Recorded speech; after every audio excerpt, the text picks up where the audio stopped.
Let's take a deep breath in and get ready for Claire.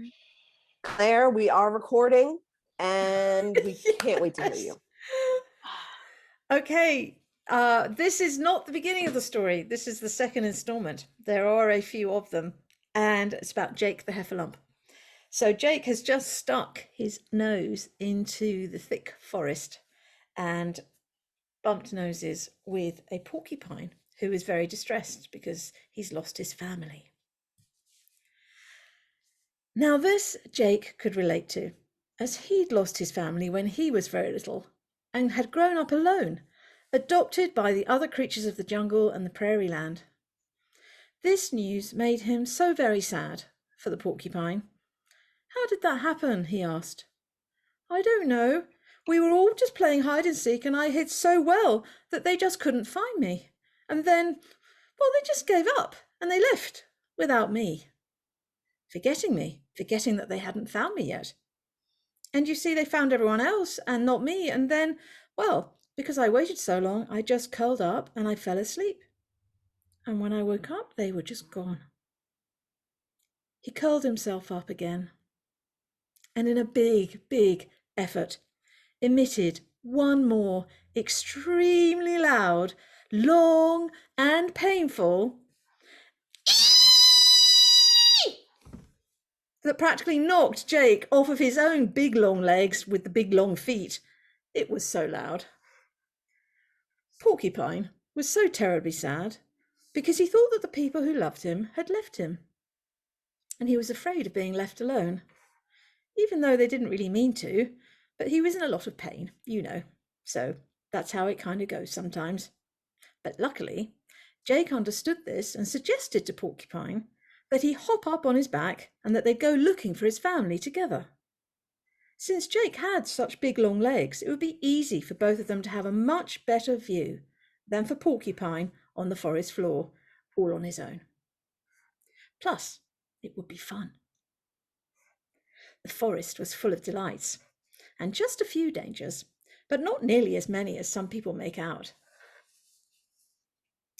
As they entered the forest, they were surrounded by wonderful, rich lattice of sounds, and they marvelled at them. There were birds flying high overhead, monkeys swinging through the trees on long, reedy ropes, small creatures rustling along the ground, and loads of ants marching to and from their homes, building nests and homes for their large, extended families. And the leaves. So many leaves, all of different shades of green, red, brown, yellow, and gold, and so many different sizes. Boy, it was busy in the forest. Much different from where Jake normally spent his time, by the watering holes in the middle of big open expanses of dry earth under a languorous, blazing hot sun. Here was so different. Green, moist, damp, with sunlight glistening through the trees wherever it can find a hole in the canopy, and so much activity. It was cooler here too, and everyone moved around a lot quicker. Apart from the snakes. They seemed to be happy to take their time, sliding through the undergrowth with their rich, slender, slithery, smooth, scaly bodies. They walked for a while. Porcupine happily atop Jake the Heffalump's long back, and when they came to a small clearing surrounding a beautiful lake full of really large fish. They were orange and yellow, and there were even some green ones. They were swimming around happily and seemed to notice when Jake and Porcupine reached the water's edge and bent down for a quick drink. All this walking was hard work, even with only such a small passenger. 3 of the fish came over and poked their heads out of the water, right by Heffalump's nose. What are you doing here? They asked. We're looking for his family. Jake turned his head to the left and up, indicating to Porcupine on his back. "Come down, Porcupine, and have a drink," said Jake, and with that, Porcupine slid down Jake's back, which he conveniently lowered to help Porcupine be nearer the ground, and ran around to the water's edge to drink alongside Jake's rather large head. He was a rather small porcupine. And to talk to the fish. So that's the next installment. So many leaves. Yes. I had to close my eyes as you were describing the busyness of the forest to really allow myself to see it and smell it and feel it. Thank you, Claire. For those of you just joining, welcome, Anna. We're gonna have Claire come back to finish this bedtime story for us. Well, not finish, but give us the next installment, at the end of the night. So anyone want to try to use the reactions button to raise their virtual hand and say a few words about Claire's story? It's so great. We're using the chat a lot more. And do you remember, for those of you who used to come to Story in person, the reflections were just flowing, right? Like you just were so drawn physically to the person who had stood up that it almost like pulled something out of you. And it's so different in this forum. I was actually talking with Wendy about this recently, about like, how much of a pause do you leave? And does it feel awkward if no one wants to verbally reflect? And is that okay? You know, all of the things it brings up in us that we get to be curious about. So yeah, something I want to explore and continue to explore and play with in whatever future iteration of Story ends up manifesting. But Wendy, hit me. I was just going to say that took me back to being a child listening to tales of Winnie the Pooh.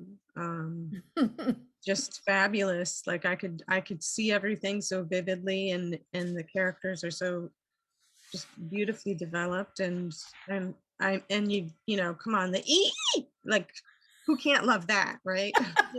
So thank you so much for sharing again. Thank you, Wendy. It is, it's really fun to, you know, there's weeks and weeks that span between the times where we gather, and you're planting these seeds and then you're reaping them in the future, you know, and we get to experience that time shift that you take us on. Thank you, Claire. You're welcome. It's really, it makes all the difference to have people to tell, like to share the story with. It makes it so much more alive. So thank you. And then that as just a nod to community and connection, right? The story of our lives, the story of each moment, the story of where we are in the here and the here. Claire, thank you, thank you, thank you, thank you, thank you. We'll see you again in a little bit at the end of the night. All right, now without any further ado, not part deux, but part deux for tonight. Part deux for tonight. Oh, thank you for the opportunity to get all of this recorded. So, just in case we need reminding, Jake and Porcupine are having a bit of a drink at the lake inside the jungle, and the fish are quite close watching them. So Porcupine looks at them. "Have you seen my family?" he asked, somewhat forlornly.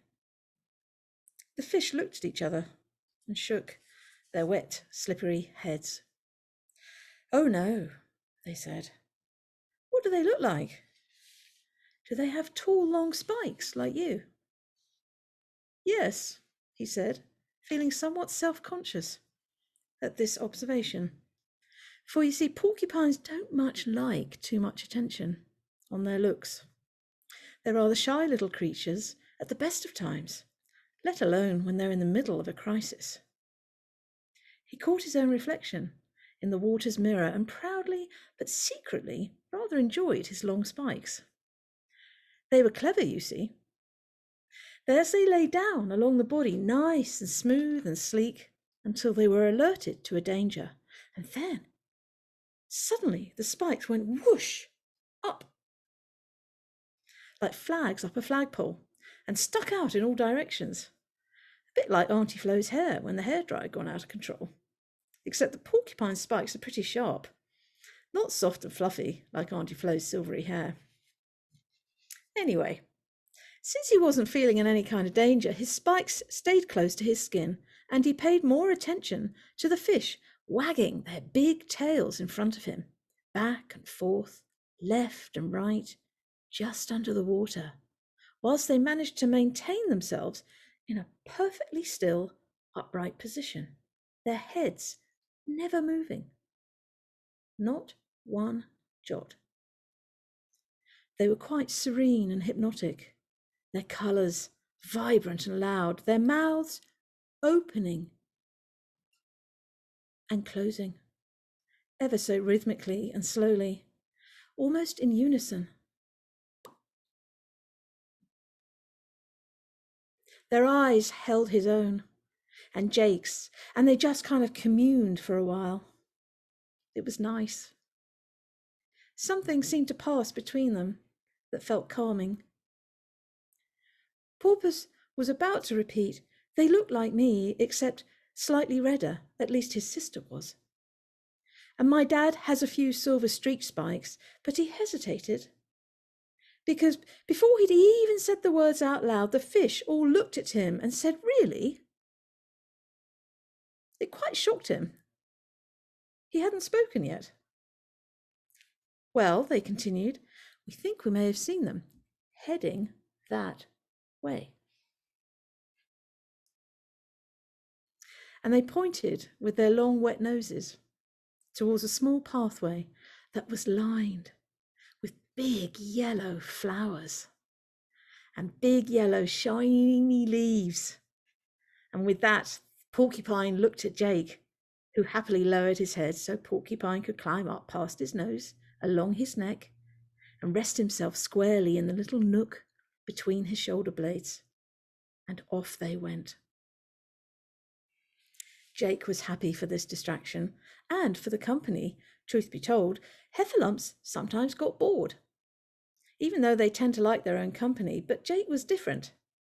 Being a little bit of a younger Heffalump, he found himself sometimes yearning for a wee bit of fun and a bit of company, someone to play with. And Porcupine, granted, was a wee bit smaller than he might have imagined as a suitable companion, but nevertheless, he was quite peculiar and fun.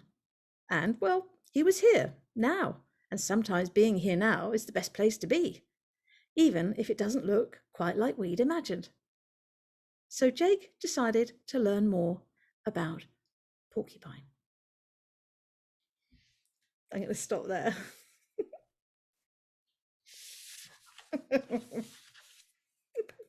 Claire, Clara, it's like so much is happening. You bend time. It's like all of that could have happened in a blink of an eye or in 20 days. You're just playing with the time-space continuum, and Wow. we're there with you. Thank Yeah. you. Anybody else for a little bedtime story reflection? Yeah, it's more upbeat than bedtime, but I feel like it's coming in. The porcupine heffalump continuum. Yes. Ooh. Yes, turkey vulture.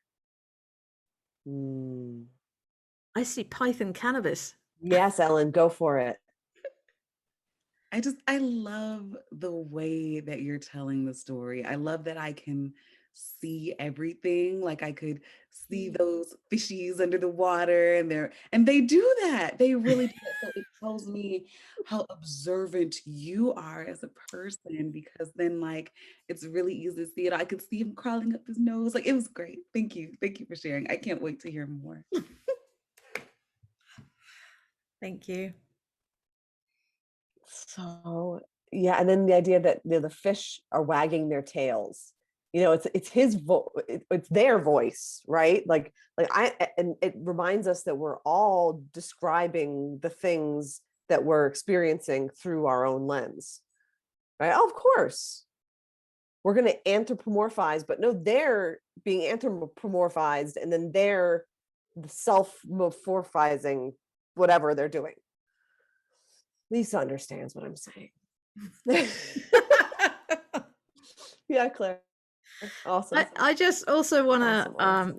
again, I have to say this because it's really important. It feels really important to me to know that this has traveled, which is that there has to be someone to give it to. There has to be a receiver. Otherwise, there's no journey, right? Yeah. It could just be words then, but the fact that there's a presence here of community, as you say, Molly, makes a reason to have a story in the first place. Yeah. I was